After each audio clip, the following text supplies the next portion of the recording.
সবচেয়ে মূল্যবান যে জিনিসটা আমার ইজ্জত, ওইটাই তো সে নিয়ে নিছে। অনেকবার নিছে, অনেকবারই নিছে, 10-12 বার তো হবেই তার সাথে যে আমার শারীরিক মিলামেশা হচ্ছে। মন খারাপের ব্যাখ্যা আর কি বলবো, কারণ একজনের ভালোবেসে তো নিঃস্ব হয়ে গেছি। এখন নদী ছাড়া তো আর কোনো কুল কিনারা দেখতেছি না, নদীর মতোই আমার জীবনটা হয়ে গেছে এলোমেলো। কে এলোমেলো করেছে? মশিউরে, মশিউরে। যাকে ভালোবাসতাম সে। মানে এমন ভালোবাসা দিয়েছে বলতে পারেন সেটা কেমন? বলার মতো না। তাই? জি। আচ্ছা, কি কি আশা দিয়েছে ক্লিয়ার করতে?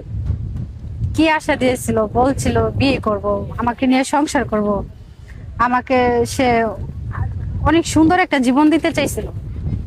তাই এই জীবন দিতে চায় সে, তো আবার জীবনটা আমার ধ্বংসের মাঝ রাস্তায় আবার ধ্বংস করে থেকে গেল। কি কি নিয়েছে আপনার কাছ থেকে আসলে, অর্থ বা? অর্থ আমার নাই, আর নিব কি?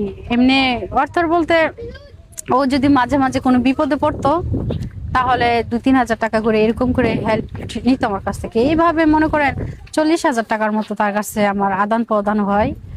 আর